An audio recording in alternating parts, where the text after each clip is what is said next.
Pak! Oi. Mana ngota? Ha? Kau kiamat hari ni kau sedang Pak. Kau ngota Pak Pak? lau he dah. Ha? Kau kau yang batuang Pak. Ha?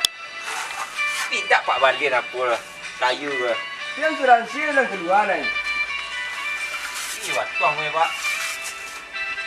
Kau berapa kali berapa ya? Mana? Kau Tak kali 6 Pak.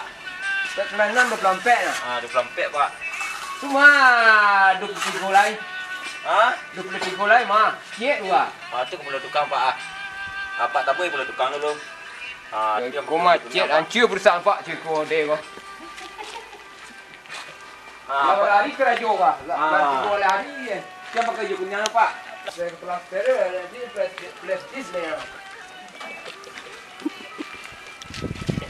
Mak kau kawan nak kau. Kau kawan ni mana ni? Pak, kalau Pak tak mesti rahsia tu aja ha. Proyek pi banyak kan dua lain tak sekali je proyek. Kalau memang awak kan bisa dalam ekonomi kurang pengeluaran kurang. Dan sekarang tu dah man tu. Kalau dah man 4 bulan Pak. Sampai sipo mati jauh lah. Ya. Cukup payah kok. Bisa macet bersama hancur sama kok. Waktu tendernya bulan tinggal lewat. Lagi sudah sebulan kau narang pulang deko. Hai Pak.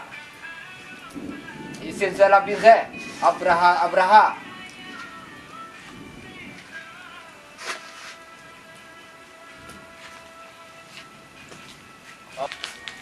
Pak. Oi. Ayo Pak. Kalau tiba di lokasi Pak. Lai dinas pengawasan ni Pak.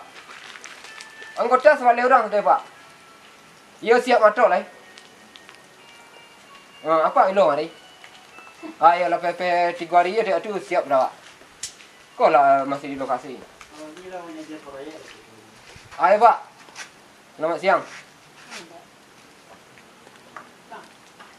Tu pun ni pun. Masa buat duduk saya ke walau tu.